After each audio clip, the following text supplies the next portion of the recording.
ఆయన వచ్చేసరికి ఇలా నీరసంగా ఉన్నారనుకో, ఆయన మళ్ళీ నన్ను తిడతారు, నా కుటుంబాన్ని కూడా నువ్వు చూసుకోవా అని.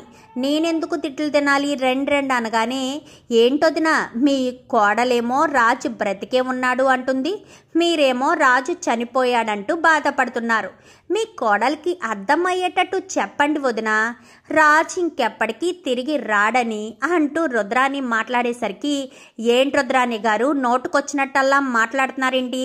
ఇంతకు ముందు మిమ్మల్ని ఎప్పుడూ నేను గట్టిగా కేకలు వేయడమే తప్ప కొట్టింది లేదు. ఇంకొకసారి నా భర్త చనిపోయాడు అంటే మాత్రం పెద్దవారిని కూడా చూడను, కొట్టడానికి కూడా వెనకాడను అంటూ గట్టిగా సమాధానం చెప్తుంది.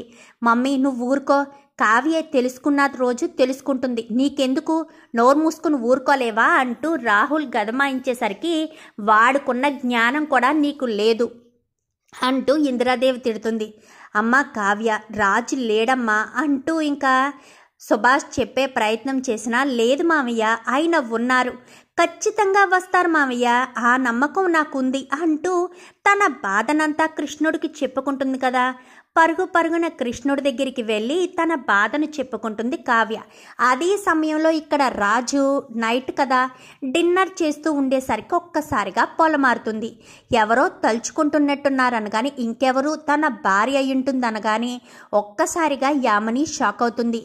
నా భార్య అంటే నాకు పెళ్ళయిందా అనగానే, అంటే బావా అమ్మ ఉద్దేశం చిన్నప్పటి నుంచి నిన్ను నన్ను భార్యాభర్తలుగానే వీళ్ళు చూశారు, నేనే తలుచుకుంటున్నాను అని చెప్పి అమ్మ ఉద్దేశం అని చెప్పి ఇంకా యామిని అయితే అక్కడ కవర్ చేస్తుంది. రాజుకు మాత్రం వీళ్ళ ఇంట్లో ఉంటారు కానీ ఇదంతా ఏదో కొత్తగానే అనిపిస్తుంది. ఎందుకంటే వాళ్ళ ఇంట్లోకి వెళ్ళింది లేదు, వాళ్ళ అమ్మా నాన్నను చూసింది లేదు, యామిని అంటే కూడా ఇష్టం లేదు, యామినిని దూరం పెడుతూనే ఉంటాడు.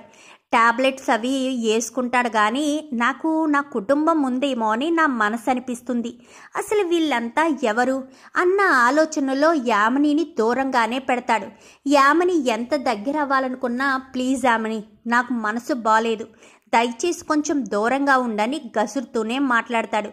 గట్టిగా ఏమైనా అన్నా, క్లోజ్గా ఉందామని ప్రయత్నించినా మళ్ళీ రాజు మళ్ళీ అక్కడి నుంచి వెళ్ళిపోతాడేమోనని ఇంకా ఆ రకంగా కొంచెం దూరంగానే ఉంటుంది. ఎక్కడికి వెళ్ళలేవు, నీకు గతం గుర్తురాదు, నువ్వు వేసుకునే టాబ్లెట్స్లో గతం గుర్తొచ్చే టాబ్లెట్స్ ఏమీ నేను యూజ్ చెయ్యట్లేదు, ఎప్పటికీ నీకు గతం రాదు, నీ గతం భవిష్యత్తు అన్నీ నేనే రాజ్ అనుకుంటూ యామిని తెగ సంబరపడిపోతుంది. కావ్య అలా ఏడుస్తూ కృష్ణుడి దగ్గరే ఉండిపోయేసరికి ఇంకా అప్పుడే అప్పు వెళ్ళి, అక్క నిజమక్క అనగానే, లేదప్పు నా నమ్మకం నాకు, నా మనసు నాకు చెప్తుందప్పు, మీ బావగారు బ్రతికే ఉన్నారు, ఒక్కసారి ఆలోచించప్పు, మీ బావగారు బ్రతికే ఉన్నారు అన్న ఆలోచన మీద ఆలోచించు. నిజంగా మీ బావగారిని ఎవరో తీసుకువెళ్లారు, ఎక్కడో ఉంచారు, కావాలని మనల్ని మిస్లీడ్ చేయడం కోసం మీ బావగారు వస్తువులు అక్కడ పడేశారు. ఒకవేళ మనిషిని కాపాడాలి అని అనుకున్న వాళ్ళైతే మీ బావ వస్తువులు అక్కడ పడిపోవు కదా. కావాలని చూడు, ఈ చైన్ చూడు, మెళ్ళలోంచి తీసి అక్కడ వేసినట్టుంది తప్ప తెగిపోయి పడినట్టు లేదు. ఈ వాచ్ చూడు, అది కూడా తీసివేసినట్టే ఉంది తప్ప తెగిపోయి పడిపోయినట్టు లేదు. అంటే ఎవరో మనల్ని మిస్లీడ్ చేస్తున్నారు. మీ బావని ఎవరో తీసుకువెళ్లారు, బహుశా ఆయన తలకు దెబ్బ తగిలి గతాన్ని మర్చిపోయి ఉండొచ్చు, అందుకే నేను గుర్తులేక ఆయన అదే లోకం అనుకున్న బ్రతుకుతున్నారేమో. ఒక్కసారి ఆలోచించప్పు, నా ఆలోచనగా ఆలోచించు, మీ బావ బ్రతుకున్నారని నా మనస్సు చెప్తుంది. కళ్యాణ్ గురించి ఎలా ఉన్నా నీకు తెలుస్తుంది కదా, అలాగే నా భర్త గురించి నాకు తెలియదా? నా భర్తను నేను ఎంతలా ఇష్టపడుతున్నానో తెలుసు కదా, నా భర్త బ్రతికే ఉన్నారు అప్పు, ప్లీజ్ అప్పు అనగానే, సరే అక్క నువ్వన్నదే నిజమనుకుందాం, బావ బ్రతికే ఉన్నారు అని అనుకుని అలాగే దర్యాప్తు చేస్తాను అని చెప్పనేసరికి, అప్పు నాకు ఒక ఆలోచన వచ్చింది అని చెప్పనేసరికి, ఏంటి అనగానే, మీ బావ మేము శ్రీశైలం వెళ్ళడానికి ముందు చాలా టెన్షన్ పడ్డారు ఒకరోజు, గుర్తుందా అనగానే, గుర్తుందక్క అని చెప్పనేసరికి, ఆ రోజు మీ బావకు ఎవరో ఫోన్ చేశారేమో అని అనిపిస్తుంది. అసలు ఆ రోజు మీ బావ కాల్ లిస్ట్ తీస్తే ఆ కాల్ లిస్ట్ ప్రకారం ఎవరైనా ఏదైనా ఉన్నారేమో, ఒక్కసారి మీ బావ కాల్ లిస్టుతో పాటు రికార్డింగ్స్ కూడా తీయించు, కావాలంటే నేను పర్మిషన్ ఇస్తాను, నా భర్తే కదా, నేను సంతకం పెడతాను, ఎక్కడ సంతకం పెట్టాలన్నా అని చెప్పాను. కానీ సరే అక్క, బావ నెంబర్ని నేను చేస్తాను అని చెప్పి వెంటనే అప్పు కాస్త వెళ్ళి ఈ నెంబరు పలానా డేట్ అంటే చనిపోవడానికి 2-3 రోజుల ముందు కాల్ లిస్ట్ ఒకటి, రికార్డింగ్లు అన్నీ కావాలి, వాయిస్ మెసేజ్లు మొత్తం డేటా అంతా కూడా తీసుకోవాలి అనగాని సరే మేడం కొంచెం టైం పడుతుంది, వాట్సాప్ డేటా అంతా కావాలి అంటున్నారు కదా, అందుకు కొంచెం టైం పడుతుంది అనగాని వీలైనంత తొందరగా చూడండి అని చెప్పనేసరికి సరే మేడం అని చెప్పి మొత్తం అంతా కూడా చెక్ చేస్తాడు. మేడం ఎప్పుడు రాని నెంబర్ అయితే ఒకటి కొత్తగా కనిపిస్తుంది మేడం, సారథి 2-3 రోజుల క్రితం డేటా మొత్తం తీసాం, కావాలంటే చూడండి, ఇదే నెంబర్ నుంచి కాల్ వచ్చింది, మళ్ళీ అదే నెంబర్ నుంచి వాట్సాప్లో వాయిస్ మెసేజ్లు కూడా వచ్చాయి, కాల్ కూడా వచ్చింది అని చెప్పి ఇంకా చెప్పేసరికి మొత్తం అంతా కూడా చెక్ చేస్తుంది.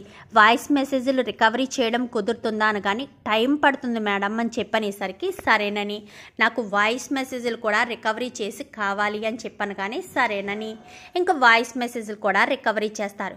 రికవరీ చేసేసరికి ఆ వాయిస్ మెసేజ్లు మొత్తం కూడా కావ్య ముందు పెట్టి అక్క బావకి నెంబర్ నుంచి వాయిస్ మెసేజ్లు వచ్చాయి, ఒక్కసారి వాయిస్ మెసేజ్లు విను అని చెప్పనేసరికి అంటే మీ బావ గతంలో ఎవరినో ఇష్టపడి ఉండొచ్చు, తను టార్చర్ పెట్టడానికి ఇదంతా చేసింది, అందుకే ఆ రోజు మీ బావ చాలా టెన్షన్ పడ్డారు, వంటగదిలో కూడా వెళ్ళనివ్వలేదు, అంటే ఫోటోలు పెట్టడం వల్లే టెన్షన్ పడ్డారా, అయితే ఇదంతా అదే చేసి ఉండొచ్చు కదా, మాకు యాక్సిడెంట్ చేసి కూడా చంపాలని చూసి ఉండొచ్చు కదా అని చెప్పి వెంటనే ఆ నెంబర్ ఎక్కడుందో ఏంటో ట్రేస్ అవుట్ చెయ్యి, యామిని కదా అని చెప్పనగానే అవునక్క ఈ నెంబరు యామిని అనే పేరు మీదే ఉందనగాని చూడప్పు తన దగ్గరే ఖచ్చితంగా మీ బావ ఉండుండొచ్చు, ఒక్కసారి అబ్జర్వ్ చెయ్యి అని చెప్పనేసరికి సరే అని యామిని ఎక్కడుంటుందన్న అడ్రస్ కనుక్కుంటుంది.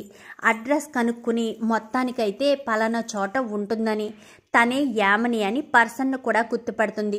గుర్తుపట్టి 1-2 రోజులు ఫాలో చేసేసరికి మెడికల్ షాపుల నుంచి మందులు తీసుకువెళ్ళడం అంతా కూడా చూసి ఎంక్వైరీ చేయడంతో యాక్సిడెంట్ అయిన వాళ్ళకి మెడిసిన్స్ వాడతారండి, పైగా గతం మర్చిపోయిన వాళ్ళకి గతం గుర్తు రాకూడదని కూడా ఈ మెడిసిన్స్ వాడతారు అని చెప్పనేసరికి కన్ఫర్మ్ అయిపోతుంది. అదే విషయం కావ్యకు చెప్పడంతో అక్క నిజమే అక్క, నీకొచ్చిన అనుమానం నిజమే, బావా యామిని దగ్గరే ఉన్నాడు, ఖచ్చితంగా యామిని దగ్గరే ఉన్నాడు అని చెప్పనేసరికి మరి యామిని దగ్గర ఉంటే ఎందుకు గుర్తు రావట్లేదు, నేను ఎందుకు గుర్తులేదు అని కానీ గతం మర్చిపోయాడక్క, యామిని బావకు గతం గుర్తు రాకుండా ఉండడం కోసం ట్యాబ్లెట్స్ కూడా యూజ్ చేస్తుందక్క అని చెప్పనేసరికి ఒక్కసారిగా కావ్య షాక్ అవుతుంది. ఇప్పుడు మనం డైరెక్ట్గా వెళ్ళినా మనల్ని ఆయన గుర్తుపట్టరు, ఆయన తన రిలేటివ్ అన్న భ్రమలో ఉండుంటారు, ఇప్పుడు మనం ఎలా చేయాలి, ఆయనకి ఎలా దగ్గర అవ్వాలి అని చెప్పనేసరికి వెంటనే ట్రీట్మెంట్ చేసిన డాక్టర్నైతే కలుస్తుంది కావ్య. కలిసి ఫోటో చూపించేసరికి ఈయనకే ట్రీట్మెంట్ చేశాను అనగాని ఈయన నా భర్త అనగాని అదేంటమ్మా నువ్వేమో భర్త అంటున్నావు, ఆ అమ్మాయి ఎవరో యామిని అనుకుంటా, తనేమో తన బావన్నారా అని చెప్పాను. కానీ లేదండి, తను మోసం చేస్తుంది, నా భర్తని గతం మర్చిపోయారని తెలిసి తన దగ్గర పెట్టుకుంది, నాకు ఏదో రకంగా హెల్ప్ చేయండి, నా భర్తని నేను చేరుకుని గతం గుర్తొచ్చేటట్టు చెయ్యాలి అని చెప్పాను. కానీ దానికి ఒకటే ఒక మార్గం ఉందమ్మా, నర్సు రూపంలో తన దగ్గరికి వెళ్ళడం, నువ్వు తనకు తెలిసుండొచ్చు, నువ్వు వేరే రకంగా మార్పు అంటే నువ్వే ముస్లిం గెటప్పో వేసుకుంటే తన దగ్గర పెట్టడానికి అవకాశం ఉంటుంది అని చెప్పాను. కానీ ఒకవేళ ముస్లింగా వెళ్ళినా నా ఫేస్ చూడడానికైనా తను ఆరాట పడుతుంది కదా డాక్టర్ అని చెప్పనేసరికి